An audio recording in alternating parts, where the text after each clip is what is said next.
Hello everyone, welcome to LearnMate Academy. I am Manaka Sundosh, your online teacher.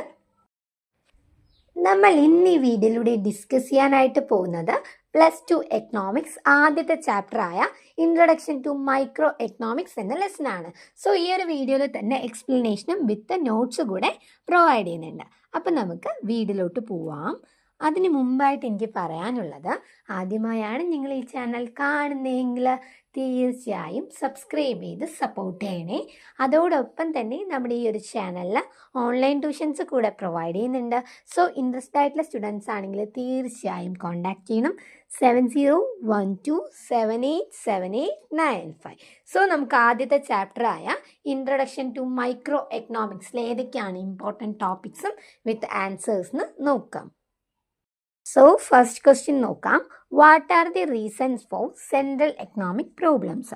Central economic problem ഉണ്ടാവാനായിട്ടുള്ള reasons അഥവാ കാരണങ്ങൾ എന്തൊക്കെയാണെന്നാണ് ചോദിക്കുന്നത്. So അതുമായിട്ട് റിലേറ്റ് ചെയ്ത 4 പോയിന്റ്സ് പ്രൊവൈഡ് ചെയ്തിട്ടുണ്ട്. First one, human wants are unlimited. നമ്മൾ മനുഷ്യന്മാരുടെ ആവശ്യങ്ങൾ എന്ന് പറയുന്നത് അൺലിമിറ്റഡ് ആണ്. Then resource are limited. പക്ഷെ നമ്മൾ ഉപയോഗിക്കുന്ന ഓരോ റിസോഴ്സും പറയുന്നത് ലിമിറ്റഡ് ആണ്. Then third point, resources have alternative use. ഓരോ റിസോഴ്സിനും ഒരു ഉപയോഗം മാത്രമല്ല, പകരം ഒരുപാട് ഉപയോഗങ്ങൾ ഓരോ റിസോഴ്സിനും ഉണ്ട്. Then fourth point, resources have different priorities. നമ്മുടെ ഓരോ വിഭവങ്ങൾ അഥവാ ഓരോ റിസോഴ്സസിനും വ്യത്യസ്തമായ മുൻഗണനകളാണ് ഉള്ളത്. അപ്പം ഇത്രയും റീസൺസ് കാരണമാണ് നമ്മുടെ സെൻട്രൽ എക്കണോമിക് പ്രോബ്ലംസ് ഉണ്ടാവുന്നത്. Okay, then what are the central problems of an economy? ഒരു എക്കോണമിയിൽ ഉണ്ടാവുന്ന പ്രധാന പ്രശ്നങ്ങൾ എന്തൊക്കെയാണെന്നാണ് ചോദിച്ചിരിക്കുന്നത്. നമുക്ക് നോർമലി അറിയാം അല്ലെ, 3 പോയിന്റ്സ് ഉണ്ട്. What to produce, how to produce, for whom to produce. അതിൽ ഫസ്റ്റ് കാരണമാണ് what to produce. Okay, deciding which goods and services should be produced and in what quantities. ഏത് ടൈപ്പ് ഓഫ് ഗുഡ്സ് ആണ് produce ചെയ്യേണ്ടത്, അതും എത്ര അളവിലാണ് produce ചെയ്യേണ്ടത്, ഇതാണ് നമ്മുടെ ആദ്യത്തെ പ്രശ്നമായ വാട്ട് ടു പ്രൊഡ്യൂസിൽ പറയുന്നത്. Then second one, how to produce. Deciding the method or technique of production. ഏത് മെത്തേഡ് യൂസ് ചെയ്ത് കൊണ്ടാണ് നമ്മൾ ആ ഒരു പ്രൊഡക്ഷൻ കംപ്ലീറ്റ് ചെയ്യേണ്ടത്. എക്സാമ്പിൾ ആയിട്ട് പറയുകയാണെങ്കിൽ ഏത് ടെക്നോളജി യൂസ് ചെയ്തുകൊണ്ട് നമ്മൾ ഇന്നത്തെ വർക്ക് കംപ്ലീറ്റ് ചെയ്യണം എന്ന് തീരുമാനിക്കുന്നതാണ് ഹൗ ടു പ്രൊഡ്യൂസ്. എക്സാമ്പിൾ ആയിട്ട് labour intensive or capital intensive ഉണ്ട്. ഇന്ന് ലേബർ ഇൻറ്റൻസീവ് യൂസ് ചെയ്യണോ അതോ ക്യാപിറ്റൽ ഇൻറ്റൻസീവ് യൂസ് ചെയ്യണോ എന്ന് തീരുമാനിക്കുന്നത്. തേർഡ് വൺ ആണ് for whom to produce. Deciding how the produced goods and services should be distributed among people. നമ്മൾ പ്രൊഡ്യൂസ് ചെയ്ത ഗുഡ്സ് ആൻഡ് സർവീസസ് എന്ന് വെച്ചാൽ സേവനങ്ങളാണ് കേട്ടോ. ഇത് ആർക്കൊക്കെ കൊടുക്കണം അല്ലെങ്കിൽ ആരിലേക്ക് ഡിസ്ട്രിബ്യൂട്ട് ചെയ്യണം എന്ന് തിങ്ക് ചെയ്യുന്നതാണ് ഫോർ ഹും ടു പ്രൊഡ്യൂസ് എന്ന് പറയുന്നത്. സോ നമ്മുടെ എക്കോണമി ഫേസ് ചെയ്യുന്നത് മെയിൻലി 3 പ്രോബ്ലംസ് ആണ്. What to produce, how to produce and for whom to produce. Okay, next question, definition of PPC. എന്താണ് PPC എന്നാണ് ചോദിക്കുന്നത്. Production possibility curve is a curve that shows the maximum possible combinations of two goods that can be produced with the available resources and existing technology when all resources are fully and efficiently utilized. ഈ PPC എന്നതുകൊണ്ട് അർത്ഥമാക്കുന്നത് നമ്മുടെ കയ്യിലുള്ള റിസോഴ്സസും അതുപോലെ തന്നെ ടെക്നോളജിയും use ചെയ്തുകൊണ്ട് നമ്മൾ മാക്സിമം കോമ്പിനേഷൻസ്, അതായത് മാക്സിമം പോസിബിൾ ആയിട്ടുള്ള കോമ്പിനേഷൻസ് ഓഫ് 2 ഗുഡ്സ് കാണിക്കുന്ന ഈ ഒരു പ്രോസസ്സാണ് PPC എന്ന് പറയുന്നത്. Okay, then production possibility curve വരയ്ക്കാനായിട്ട് ചോദിക്കും. സോ അത് ഞാനിവിടെ പ്രൊവൈഡ് ചെയ്യുന്നുണ്ട്. നിങ്ങൾ എന്ത് ചെയ്യുക, PPC എന്താണെന്ന് എഴുതുക, താഴെ ഗ്രാഫും കൂടി വരച്ചാൽ കുറച്ചും കൂടെ യൂസ്ഫുൾ ആയിരിക്കും. Then definition of production possibility set. എന്താണ് production possibility set? Production possibility set is the set of all possible combinations of 2 goods that an economy can produce using the available resource and existing technology. നമ്മുടെ കയ്യിലുള്ള available റിസോഴ്സസും നമ്മുടെ കയ്യിലുള്ള ടെക്നോളജിയും use ചെയ്തുകൊണ്ട് പരമാവധി എത്ര possible combinations of 2 goods ഉണ്ടാക്കാൻ പറ്റുമോ ഈ ഒരു സെറ്റിനെയാണ് പ്രൊഡക്ഷൻ പോസിബിലിറ്റി സെറ്റ് എന്ന് പറയുന്നത്. Okay, then types of economies. നമ്മുടെ എക്കോണമി മെയിൻലി 3 ടൈപ്പാണുള്ളത്, നമുക്ക് നോർമലി അറിയാം അല്ലേ.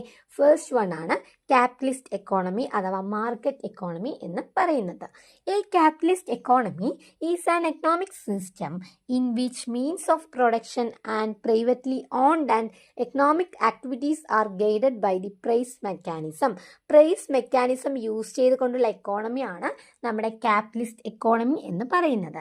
ഈ ക്യാപിറ്റലിസ്റ്റ് എക്കോണമി എന്നതുകൊണ്ട് സിംപ്ലി ഡിഫൈൻ ചെയ്യുകയാണെങ്കിൽ നമ്മുടെ പ്രൈവറ്റ് ഇൻഡിവിജ്വൽസ് അല്ലേ, അതായത് പ്രൈവറ്റ് സെക്ടർ ആയിരിക്കും ഇവിടെ ഓരോ കാര്യങ്ങളെ ഗൈഡ് ചെയ്യുക, മെയിൻറ്റെയിൻ ചെയ്യുക. ഇതൊക്കെ എന്തായിരിക്കും, നമ്മുടെ പ്രൈവറ്റ് പേഴ്സൺസ് ആയിരിക്കും. സോ പ്രൈസ് മെക്കാനിസം എന്നതുകൊണ്ട് അർത്ഥമാക്കുന്നത് ഡിമാൻഡിൻ്റെയും സപ്ലൈൻ്റെയും അടിസ്ഥാനത്തിൽ നമ്മൾ ഓരോ ഗുഡ്സും സർവീസസിൻ്റെയും വില നിശ്ചയിക്കുന്ന പ്രോസസ്സിനെയാണ് പ്രൈസ് മെക്കാനിസം എന്ന് പറയുക. സോ എന്താണ് ക്യാപിറ്റലിസ്റ്റ് എക്കോണമി എന്നതുകൊണ്ട് അർത്ഥമാക്കുന്നത്, നമ്മുടെ പ്രൈവറ്റ് ഇൻഡിവിജ്വൽസിൻ്റെ അണ്ടറിലാണ് എല്ലാ കൺട്രോളും അതുപോലെ ഈ എക്കോണമി മെയിൻറ്റെയിൻ ആയി പോകുന്നത് എന്നുണ്ടെങ്കിൽ ഇതിനെയാണ് ക്യാപിറ്റലിസ്റ്റ് എക്കോണമി അഥവാ മാർക്കറ്റ് എക്കോണമി എന്ന് പറയുന്നത്. അപ്പം ഇനി ഇതിൻ്റെ ഫീച്ചേഴ്സ് നോക്കാം. അത് ഞാൻ ജസ്റ്റ് വായിച്ചു പോകുന്നുണ്ട്. Private ownership, freedom of enterprise, profit motive, price mechanism. അതായത് നമ്മുടെ ഓണർഷിപ്പ് എന്ന് പറയുന്നത് പ്രൈവറ്റിൻ്റെ അണ്ടറിലായിരിക്കും. ദെൻ ഫ്രീഡം ഓഫ് എൻ്റർപ്രൈസ് അല്ലേ, ഓരോ കമ്പനിക്കും അതിൻ്റേതായ സ്വാതന്ത്ര്യമുണ്ട്. ദെൻ പ്രോഫിറ്റ് മോട്ടീവ്, ഇവിടെ മെയിനായിട്ട് നമ്മുടെ മോട്ടീവ് എന്ന് പറയുന്നത് ലാഭം ഉണ്ടാക്കുക എന്നുള്ളതാണ്. ദെൻ പ്രൈസ് മെക്കാനിസം, എഗെയിൻ പറയണം എന്താണ് പ്രൈസ് മെക്കാനിസം എന്ന് വെച്ചാൽ നമ്മുടെ ഡിമാൻഡിൻ്റെയും സപ്ലൈൻ്റെയും അടിസ്ഥാനത്തിൽ നമ്മൾ ഓരോ ഗുഡ്സിൻ്റെയും സർവീസസിൻ്റെയും പ്രൈസ് ഫിക്സ് ചെയ്യുന്ന പ്രോസസ്സിനെയാണ് പ്രൈസ് മെക്കാനിസം എന്ന് പറയാം. ഇനി നമ്മുടെ സെക്കൻഡ് എക്കോണമിയാണ് സോഷ്യലിസ്റ്റ് എക്കോണമി അഥവാ planned economy. A socialist economy is an economic system in which the means of production are owned and controlled by the government. ഇവിടെ നടക്കുന്ന ഓരോ പ്രൊഡക്ഷൻസും അതുപോലെ ഇവിടെ കൺട്രോൾ ചെയ്യുന്നതും ഗവൺമെൻറ് ആയിരിക്കും. സോ ഗവൺമെൻറ്റിൻ്റെ അണ്ടറിലുള്ള എക്കോണമിയാണ് സോഷ്യലിസ്റ്റ് എക്കോണമി അല്ലെങ്കിൽ പ്ലാൻഡ് എക്കോണമി എന്നതുകൊണ്ട് അർത്ഥമാക്കുന്നത്. ദെൻ ഇതിൻ്റെ ഫീച്ചേഴ്സ് എന്തൊക്കെയാണെന്ന് നോക്കാം. Public ownership, central planning, social welfare, less income inequality. അതായത് ഇവിടെ ഓൺ ചെയ്യുന്ന എന്താണ്, പബ്ലിക് ആണല്ലേ, ഗവൺമെൻറ്റിൻ്റെ ഓണർഷിപ്പ് ആയിരിക്കും. സെൻട്രൽ പ്ലാനിങ്, ഇവിടെ നമുക്ക് തോന്നുമ്പോൾ പ്ലാനിങ് കാര്യങ്ങളൊന്നും ചേഞ്ച് ചെയ്യാൻ പറ്റില്ല. സോ ഇവിടെ എന്താ, ഒരു സെൻട്രൽ പ്ലാനിങ് ഉണ്ടാവും. ദെൻ സോഷ്യൽ വെൽഫെയർ, നമ്മുടെ സൊസൈറ്റി ഒന്ന് ഡെവലപ്പ് ആവാൻ വേണ്ടിയിട്ട് നമ്മൾ സോഷ്യൽ വെൽഫെയർ ആണ് കോൺസെൻട്രേറ്റ് ചെയ്യുന്നത്. ദെൻ ലെസ് ഇൻകം ഇൻഇക്വാലിറ്റി, അതായത് ഇവിടുത്തെ വരുമാനത്തിൻ്റെ അസമത്വം എന്ന് പറയുന്നത് കുറവായിരിക്കും. ദെൻ മൂന്നാമത്തെ എക്കോണമിയാണ് mixed economy. A mixed economy is an economic system where both the public sector and private sector coexist. അതായത് മിക്സഡ് എക്കോണമി എന്നതുകൊണ്ട് മീൻ ചെയ്യുന്നത് നമ്മുടെ ബോത്ത് പബ്ലിക്കും പ്രൈവറ്റും ഒരുപോലെ കൺട്രോൾ ചെയ്യുന്ന എക്കോണമിയാണ് നമ്മുടെ മിക്സഡ് എക്കോണമി എന്ന് പറയുന്നത്. ദെൻ ഇതിൻ്റെ ഫീച്ചേഴ്സ് എന്തൊക്കെയാണെന്ന് നോക്കാം.